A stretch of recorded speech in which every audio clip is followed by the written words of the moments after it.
Hello everyone, welcome to Times TV. This time we bring you to the Embassy of Sri Lanka in conversation with a newly appointed ambassador.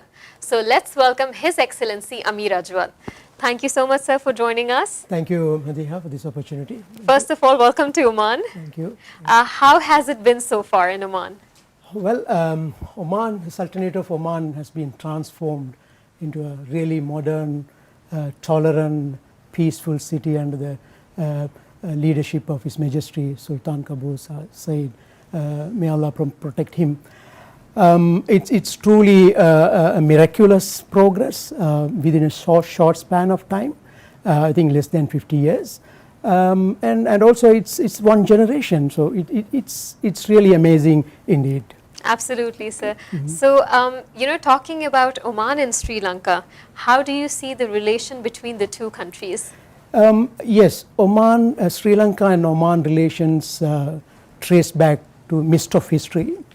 The history records a visit of a 9th century Omani vessel to the port of Gaul in Sri Lanka. That, of course, from those ancient time. That was recently the replica of that vessel called as Jewel of Muscat. Again, it sailed into Gaul Harbour in 2010, and then that was tracing back the old ancient maritime Silk Route. So this is the sort of relationship that we have been having from 9th century onwards, maybe before that even. Sri Lanka was known as a serendip among Omani seafarers those days, ancient times, and also this exchange of cultural and trade relations, of course, rooted in the past, and also which created a kind of a is a backdrop of our relations between two countries. I can call it's a backdrop is the people-to-people contact between the two countries. Absolutely, sir. So what are your plans? How are you going to further enhance this existing relationship? We have very recently we have signed an important document. I think it's a bilateral political consultation between Sri Lanka and Oman. That was signed in 2012 by His Excellency the Minister responsible for Foreign Affairs, His Excellency Alawi. He visited Sri Lanka in 2012, and he signed that, and then from that day onwards we have been having a second round of consultations, which was one was in Muscat and one was in Colombo, and then third one will be held early next year in Oman. So this has been a milestone in our relationship between Sri Lanka and Oman, which serves as a catalyst to further foster bilateral links between the two countries. Right, sir. Talking about tourism, yes. How many Omanis do you see traveling to Sri Lanka? Do you think Sri Lanka is a popular destination among Omanis here? Of course. Now, Sri Lanka has been a very popular destination for Omanis to visit Sri Lanka, because Sri Lanka they find is a very suitable place, or is a potential place for family tourism. Absolutely. They can take with their families, and they have enough the facilities and hotels in Sri Lanka, and as we have a natural beauty, and as you are aware, the Lonely Planet is one of the famous tour guidebooks has selected Sri Lanka as the first destination in 2019 to visit. Oh wow! So that's a great selection that has been done by the thing. And also recently another the Tour and Leisure website has been selected has selected Sri Lanka as the best island in the world to visit in 2019. So these are the testimonies that you get from international tour guides and all these things. So and also in addition, Oman Air flights 17 times per week. 17 times. 17 flights a week. And also in addition, Sri Lankan Airlines flies five times a week. Okay, so this 17 is Oman Air flights too. Absolutely. And in addition, 5 flights a week from Muscat to Oman, direct flight by Sri Lankan Airlines also. That means, there are big traffic going on Yes. from here. And then the tourism is booming between the two countries. Yes, and both country has delicious food too. Absolutely. So we have great potential in promotion of tourism. So sir, how are you planning to increase the number further, like, from Oman to Sri Lanka to Oman? Yes, we are planning to organize some promotional activities and road shows and things like that. And then I'm also planning to have some tour operators meeting between both countries, tour operators, so we can have a collaborative program to promote tourism from Sri Lanka both ways. Right. So that's, I'm planning to do that in the next few months. I'm also trying to make some awareness about Sri Lanka's places of tourist attraction in Oman, so that people will know about the exact places where Right. the Sri Lankan the tourism is being focused. Right. So talking about Sri Lanka and the community in Oman, how many Sri Lankans are currently based across the Sultanate? We have a vibrant community in Sultanate of Oman, because we have around 30,000 people, mostly professionals, and also we have some domestic workers. But it's a well-established community.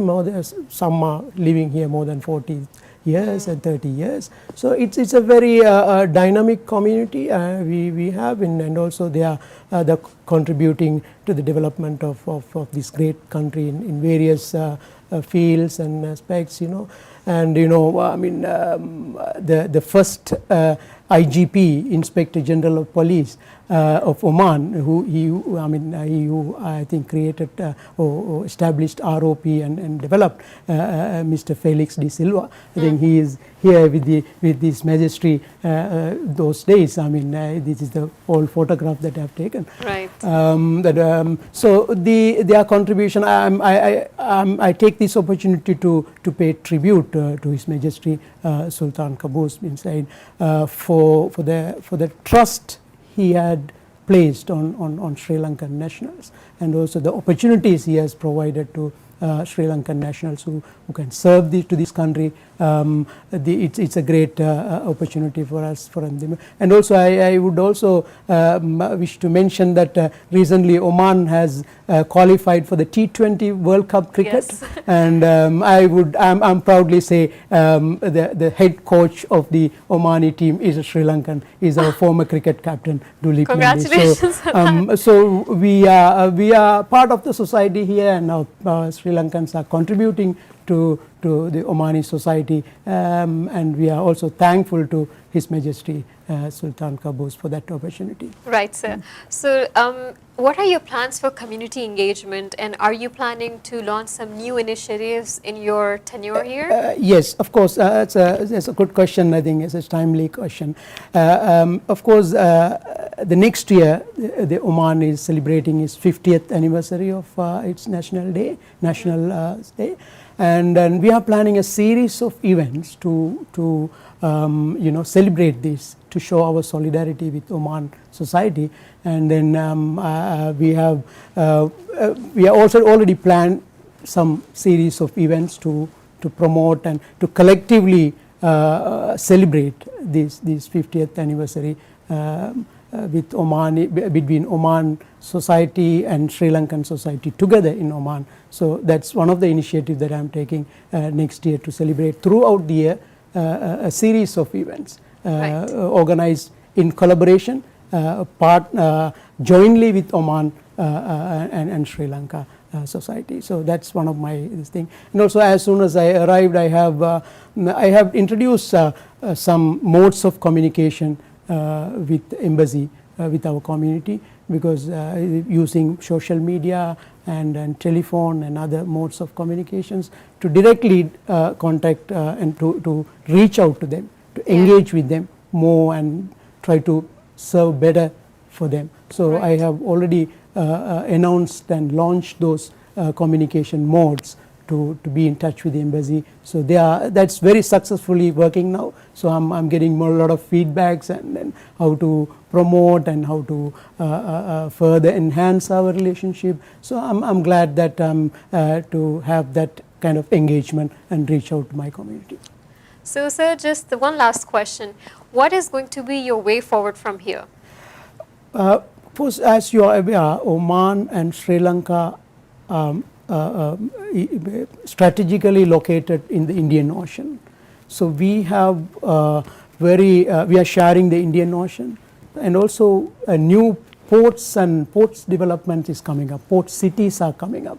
In Sri Lanka, we have the international financial city in Colombo, and we have in the south of Sri Lanka the Hambantota port and adjoining the free trade zones. And also in Oman, we have this Dukum port project, port city project is coming up, and Zohar port city project is coming up. So since we are sharing the Indian Ocean and we are hubs in South Asia, and then Oman is in the Middle East, so we can collaborate with these port development, port cooperation collaboration and shipping collaboration, and we can also collaborate in utilizing the blue economy, because we are also diversifying our trade and investment and all, both countries, and also the fisheries cooperation. So we can make use of the this opportunity that we are strategically located in the Indian Ocean. So both countries can have a link and collaboration in many areas in maritime sector and maritime security. So that's in the future we can explore that. That's a very potential area for cooperation. Great, sir. Thank you so much once again for joining us and talking to us. Thank you. Thank you so much. It's a great opportunity. Thanks for the Times of Oman for this opportunity. I'm glad. We'll look forward to engage with you in the future. Definitely, sir. It is always our pleasure. Thank you. Thank you. For more interesting videos, keep watching Times TV.